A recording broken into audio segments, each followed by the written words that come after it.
since we don't have, yeah, I don't know. I kind of want to bring her along, but we'll kind of save her, I guess. We don't need her for the wilderness part of this. This is a wilderness area, and I don't want to use my Slayer boost right now because this isn't an area where you are going to have a lot of trouble getting, 400 Slayers.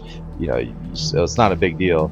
But some areas, things are a little bit harder to get, and they also have much higher reward counts. Like they go up to like 7,500 slays instead of say 400 or 750 or something like that.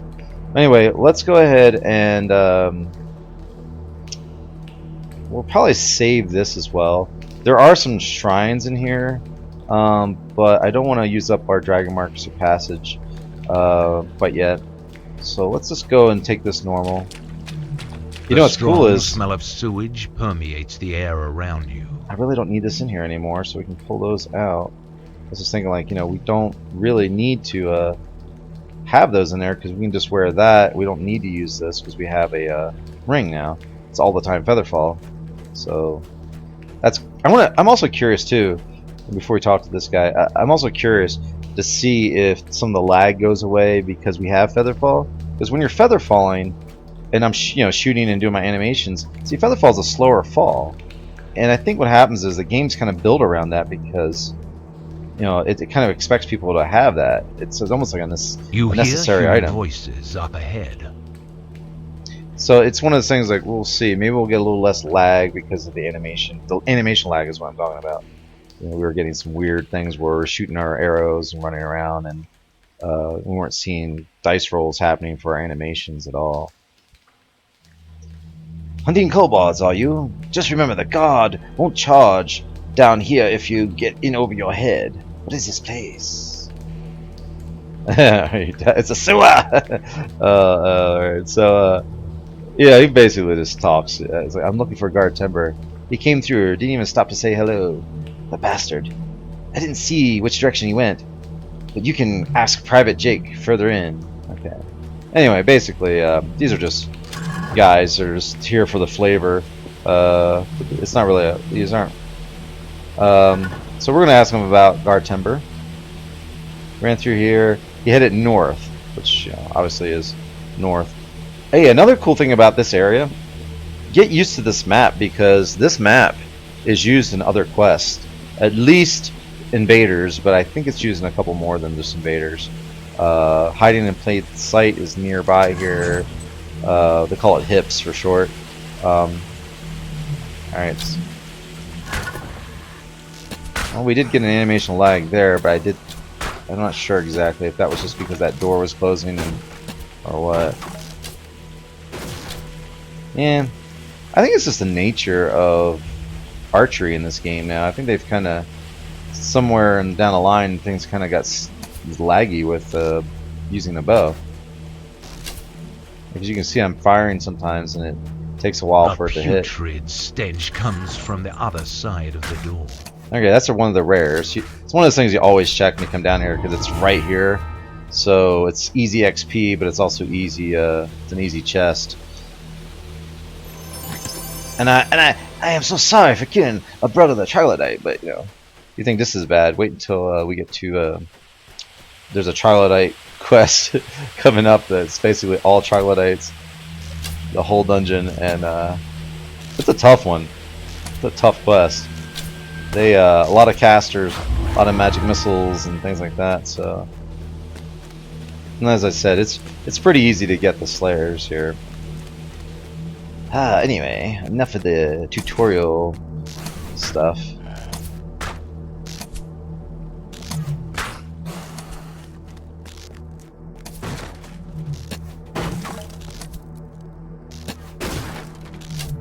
And you can literally see the arrows sticking in this thing that I've hit like 3 times.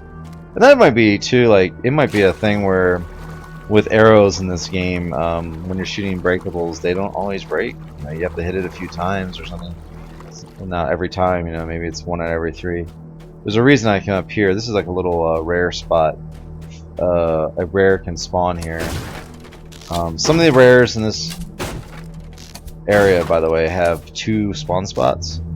and there's a lot of secret doors and stuff in here, and there's one area that requires an intelligence check to get through a rune locked door, and there's another one, the wisdom check, and they're not very high numbers. You can usually have a hireling is all you need to open them if you don't have the stat.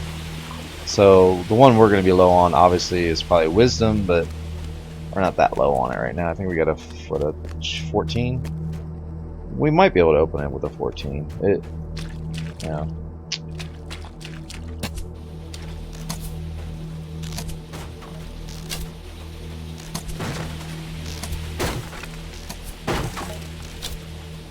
And the breakables aren't important in here. It's just, you know, me being poor adventurer. You know, with less than 1,000 plat at level 5 already, we're still, well, that's because we've invested in some very important items like collectible bags and gem bags and things. So, but well, you guys know if you've been watching these videos, you know why I'm poor. We're playing this game hardcore style. You know, even though we're not running quests on Elite, which I wish we could. I would be running these quests on Elite with a starter character, no problem. Except that they would be, you know, much more difficult. But this is another rare spot. Pretty much any of these secret doors can have a rare and a map down here. But anyway, I'm rambling on here. But what I was trying to get to is that I would love to play this game on Elite for you guys. I just can't with this starter. You know, he's a starter character, so he doesn't have access to Elite openers. And technically, I could open them on Elite if I was to buy the DDO store opener. There's basically a thing that you can get that like unlocks the quest on Elite, but you have to do that for every quest you use it on. So imagine how expensive that would be, because they don't have like one that's like, I don't think it's like hourly or whatever. Like if it was 10 DDO points, I could open up a quest on Elite. I would probably do it if it was like every hour I played, you know, for 10 DDO points. Like, okay, yeah, because I kind of can afford that, you know. Like I could see that, you know, because you earn favor as you level. If you're running everything on Elite, you're gonna get favor faster. There's one of the rares. So, Ekru. But yeah, if it was like for every hour you could get an Elite opener for, oh, that was a lot of XP. We got Spider Hunter. I wasn't expecting that. See, Monster Manual is another thing to really, if you're a player in this game, it's really worth investing in as a new player. You may have to wait till you're probably at level 20 before you can afford it, but maybe instead of buying adventure packs, you buy that, because there's a lot of XP that we've gotten. We've probably at least earned 2 or 3 ranks worth of XP just from what we're getting from our Monster Manual stuff. So anyway, I wanted to show you, these are really short walks to the dungeon entrance here. This is Timber here. You're hurt. Do you need help? He got beat up by Kobolds, so, you know, he's not all that great. But anyway, Arlos and Ven are 2 people, his cousins, that we're going to be looking for. So we need to go help find his cousins. Anyway, let's get started and we can ramble on once we get in there, I guess. Alright, so this is the first part in the Lost Seekers, also called the Waterworks. This actual area is the Waterworks. This chain is called the Lost Seekers, but pretty much everyone calls it the Waterworks, you know? It's just how it's been given the name over time, just because of the location. This is probably, I would say this is probably one of the most well-known, beloved, and most run quest chains in the game. This is just extremely popular. It's an ambush! If we need a hireling, I'll bring her. I've been playing a lot with hirelings lately. I really don't need to be playing with hirelings that much. Mainly, I'm waiting to get like Cure Light Wounds and stuff, but I won't get that until I get my 2nd level spell list as a ranger, which I want to say I'd have to hit like 8 levels of ranger to get that, probably somewhere in that range. one thing I really like about using a bow is, even though we have that Muxbane and we had used it for a little bit there, or have used it for a little bit there, we don't need it now, you know, so much, because we can shoot things. There are a few oozes, like black puddings, I think, or the violet ones, that will actually break apart. It's funny, I had the wrong thing on there. Still was able to spot it. Again, on normal difficulties, especially when you roll 20s, on normal difficulties, this is really not that difficult to do. This game is pretty simple.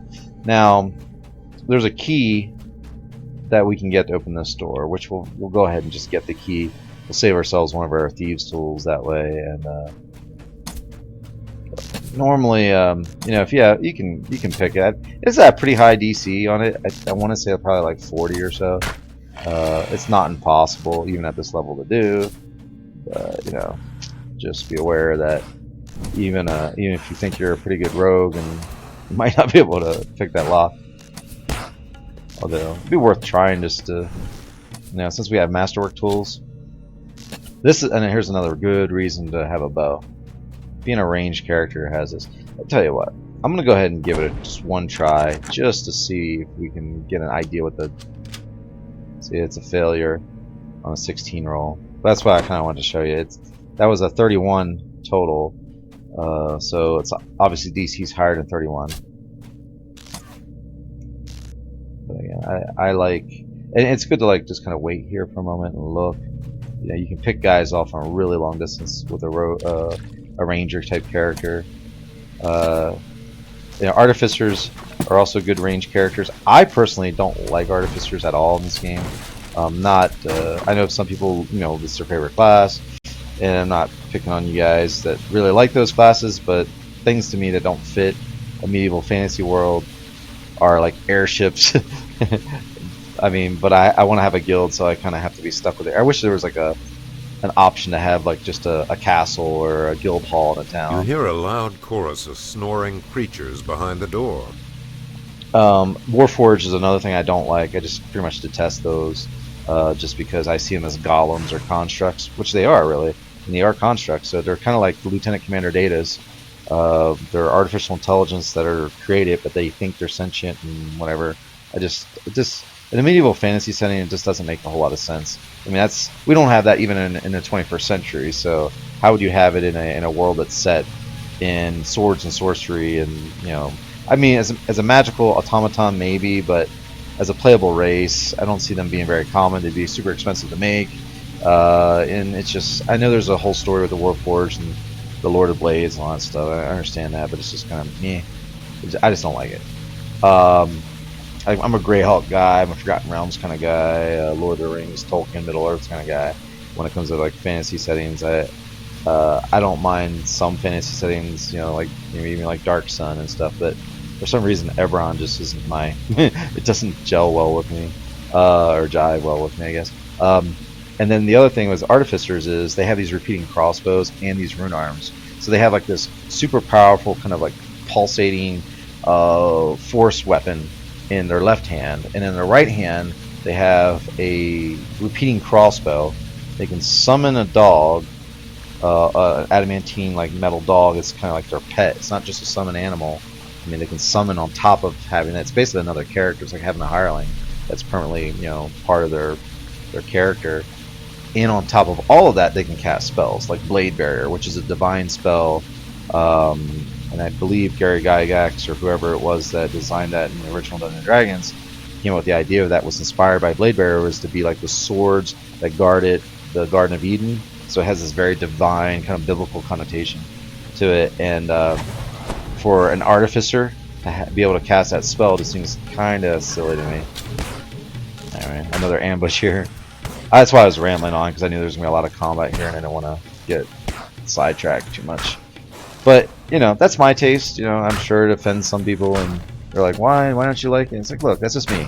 You know, like, I know other people like that stuff, and for me, not my thing, not my cup of tea, you know. And so if you're using a range character, like I like, you know, spellcasters that use range abilities is cool. You know, I like that. You can do a lot with magic missiles, especially with the epic destinies at high level. There's this one called Shirati, which is actually the Ranger epic destiny, but on a caster, and I have a wizard that I use that on, that I've shown in some of my Let's Plays, where I was doing the homage to Gary Gygax and Dave Arneson, but I had this character Pixie, I think under my 301's the Dave Arneson chain, and yeah, there's that the key we needed. But the Dave Arneson chain, I was running Pixie, and she, well, Trixie Pixie, and anyway, yeah, she's a Shirati epic destiny character that is a pure wizard, so she uses lots of very inexpensive, like 2 spell point, 4 spell point magic missiles, and so she never really runs out of spell points. I mean, I can go into raids and just hammer, you know, raid bosses with level 1 spells that are doing, you know, that are fully like amplified with meta magics and everything, and are cast at the highest caster level, even though they're only level 1 spells. You know, they're being cast at like a level 28 caster, or whatever the cap is for those. But yeah, she does some serious damage. Like, I've had Shirati procs with magic missiles that only cost 2 spell points that do well over 1,500 points of damage. You know, it's just that, you know, you get weird procs of damage based on you know, various different things, and you know, you get these, you know, rare chances that do like nerve venom with that. Grab these first and then we'll open that up. There's a lot of breakables in here, so we'll go back here and shoot all this stuff. But, like, you know, one thing magic missiles won't do is break breakables. They're basically spells that are designed to hit opponents, and they're unerring. So basically, they 99.9% chance to hit an opponent. The only time magic missiles will miss is if an opponent has like Night Shield or Shield, or if they're immune to like magic missiles altogether, because they aren't affected by low-level spells. Say like Black Abbot from the Temple of Vol, you know, those that Necropolis raid. Somebody like them, they're warded against low-level spells. They basically are immune to it. This is interesting. That's still a level 1. But anyway, I'm rambling, but as I'm doing the quest, I figured I'd tell you something about that. So we're talking about magic missiles, and yeah, so magic missiles with Shirati have like a chance to proc nerve venom, which can freeze an opponent, like basically paralyze them. And I think it's like a 7% chance or something like that. But you have to think, like, every spell that you do that does damage, that's a ranged spell, I think a ranged one, but it might be any spell, has a chance of doing that. So as a caster, I mean, running in a Ranger Epic Destiny is super, super powerful. It's not the only option out there, obviously. If you want to do other options, they're out there. But it's funny. This shut on them and they couldn't get to me. Oh, you guys wanted in? Aw. You think the Kobolds, since they can get around this dungeon, should know how to open up these little valves and open that up.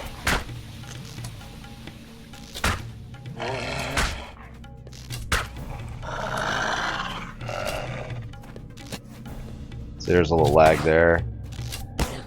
It was still targeting the dog that already died, but the Kobold was running up the hall, and I was trying to hit him, and it was still targeting the dead dog. So there's something wrong with the game right now.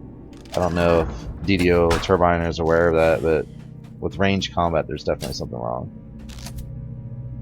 I have a Ranger too, like a pure Ranger, and I'm not sure, maybe it's not so much the ranged combat thing, maybe it's the Harper's intelligence thing, but I'm pretty sure that's not the case, because I was using a bow before I had the intelligence to hit and do all that. I was trying that out when we were in Korthos and the lower level quests, and I was still getting that effect happening even without the intelligence enhancements to hit into damage. So I have a feeling it's something else. Ooh, shamans. This is always a fun room on Elite in a pug group. you get a pug group in here, and they just kind of everyone goes their own little direction. You know, some of these quests in here can be a lot of fun. Yeah, it's a little, it's like a little laggy. I don't know why. And it's not because I'm recording this, because I don't. That's not. This is a server communication thing. It's not a computer thing. My computer can handle a lot of stuff. You know, it's a pretty powerful computer, and this is definitely. If you ever look in the below section of my, it gives a description of my videos. I give you my computer specs. It's definitely not my computer. This is definitely just this game and my internet connection of some sort. Whether it's their game, the server. I think it's server side. Ooh, that'll be a fun thing to use. That will be a lot of fun to use, actually. I'm gonna see. We're getting overflow again.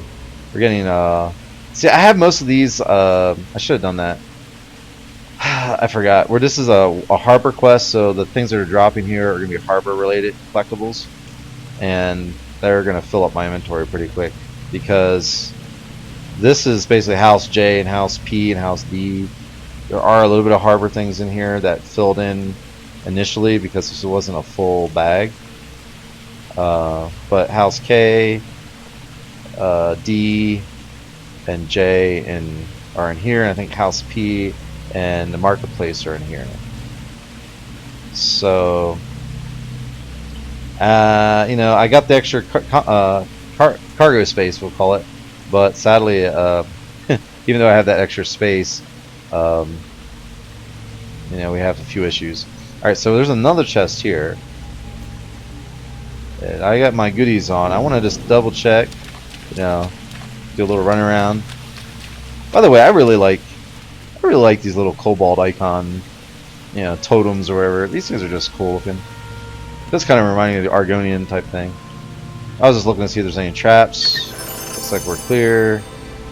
Yeah, trying to play it safe. I mean, I've done this quest a million times, but that's always a fun room with a pug group, because there is a trap there. There's all those ledges that, you know, everyone wants to run up to, and most people aren't ranged characters, so they're going to run up there and try to melee them, and some things are out of line of sight and all that, so it can be fun.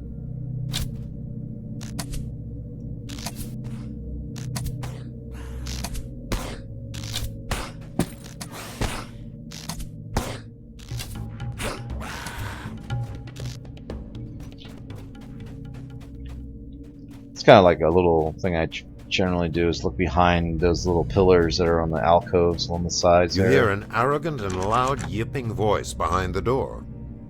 Again, you can probably pick this lock. It has a, you know, DC. I'm not gonna waste too many. Yeah, I got nice tools now, but you know, obviously we're not using the nice ones. But I don't want to waste the nice ones. Now, what we do is we come to this door. We have the key to this one, so. We'll go to this one and do this part. This one I could shoot through that door, just for that second or two.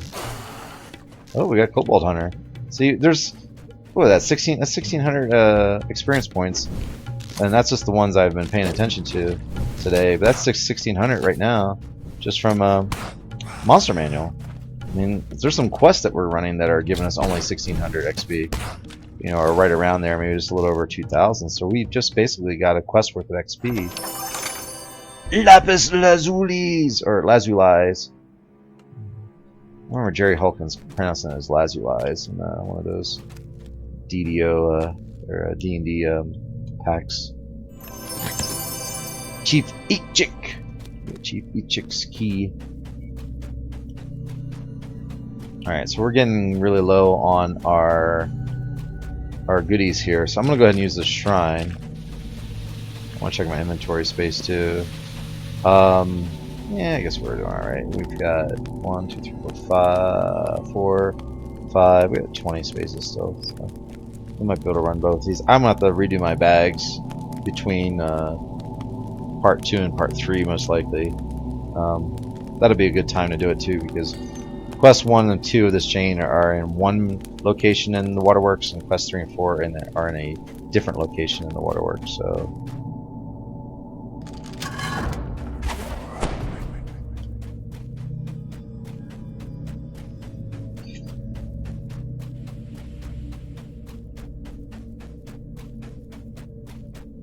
I feel like this episode has been me just rambling on and on. I'm sorry about that, guys, if you don't like that.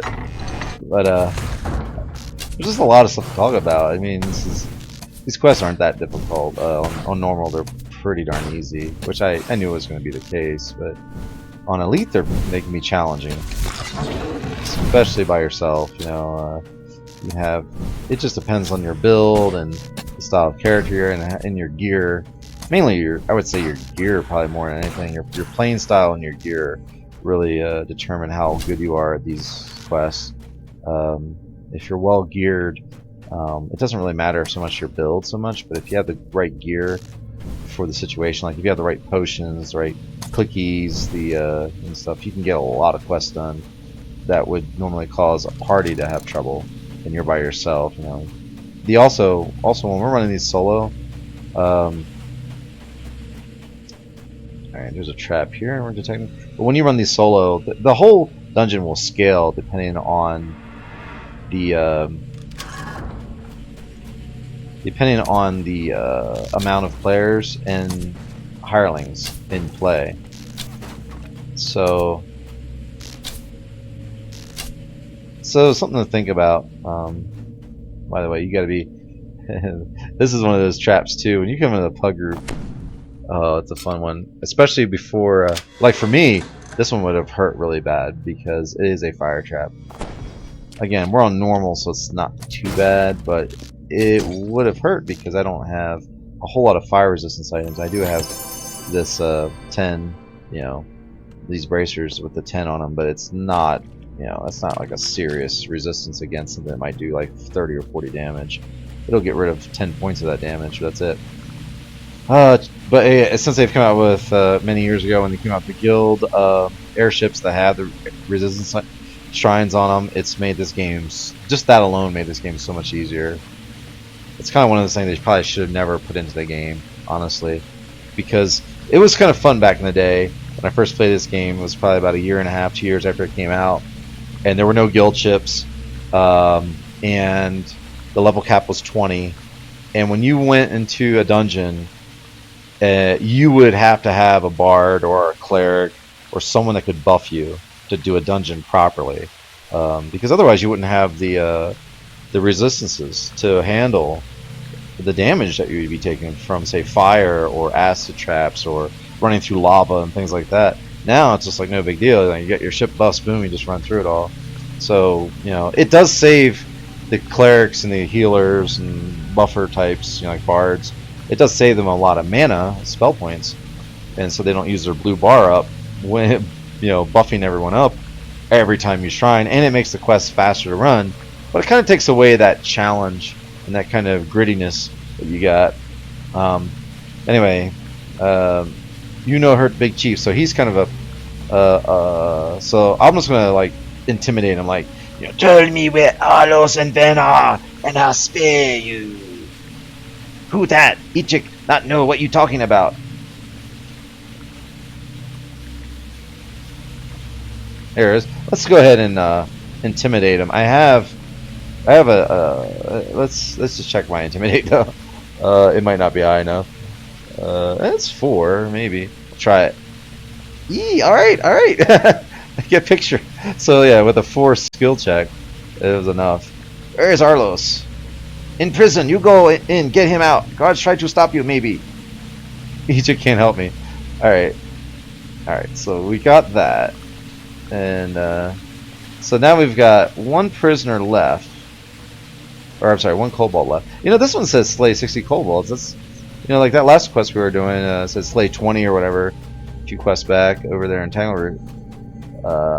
So we need to find the prison, and we need to do this. So I think we've run everything now. There could be some respawns in here, but I know there will be a couple of. I might as well do another one of these.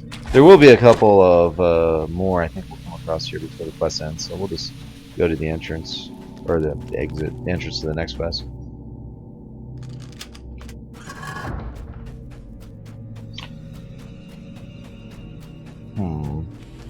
Let's just take our time here. There we go. So we got that optional there.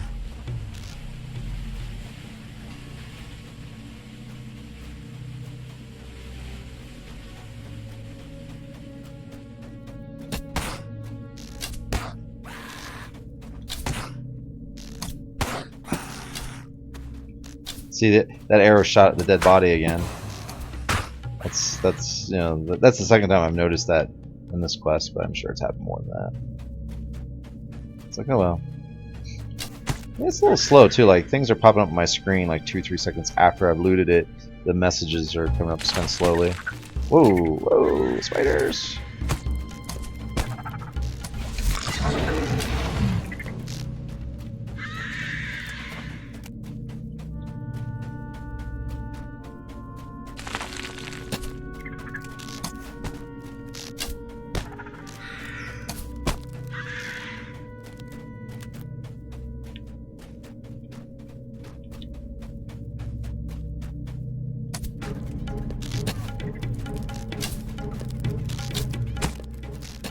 I'm gonna talk MMO theory here, or video game theory. Like, I wish there was a way. Now, I know it wouldn't be very good in a PvP game or even in party quests, unless you like immersive fantasy role playing.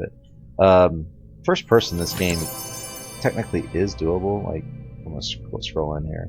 But when I do this, like, I can't control. Like, my mouse look stops when I do this, and it's like, okay, I can turn left and right, but my mouse looks just off. And that's it may not be the same for keyboard players, but for me, using a controller that's key mapped through their optional key mapping system, it just turns it off for some reason, which is really weird. So my left controller controls, you know, this. Imagine a PlayStation controller, Xbox controller. My left joystick does this. My right joystick does this, like axis wise. So I can move. It's like WASD, you know, as my left joystick. And my right joystick is mouse look. But I was thinking, you know, like as a first person, this game would be a lot of fun, and they could like maybe up the graphic engine to make it look like more like Skyrim-y or, you know, higher quality. But imagine dungeon crawling in first person with your buddies in a game like this, and then, you know, up the challenge, you know, the game, make it a little bit more difficult, make it a little bit more in depth. We could have a lot of fun. I mean, I think this game could be really cool. I mean, it's cool as it is, but again, it's not a PvP game, so you could get by with first person pretty well for the most part, unless you're like in a high speed group that wants the XP farm, or they don't want to wait around for you to raid or whatever. Obviously, you know, it's kind of like play it at your own leisure kind of people would enjoy the first person perspective, I think, more. Alright, so I think we're done. This quest, at least. Alright. How are we doing on our... Yeah, so we're not going to see any more action points until we take our level. That was one of the things I always forgot to look at the wiki, was what the threshold was for the next... Because it doesn't tell you here, but I want to say it's probably around 200,000 for level 6, but I don't know. And we have to be careful, because once we hit that next threshold for level cap, any XP we gain after that is lost permanently. You just don't get it. Anything that goes over that threshold. So we want to, you know, hold this level as long as we can, and then take our next level, level 6. Anyway, that was part 1 of a 4-part chain, and we'll pick up the next part in just a little bit. Thanks for watching.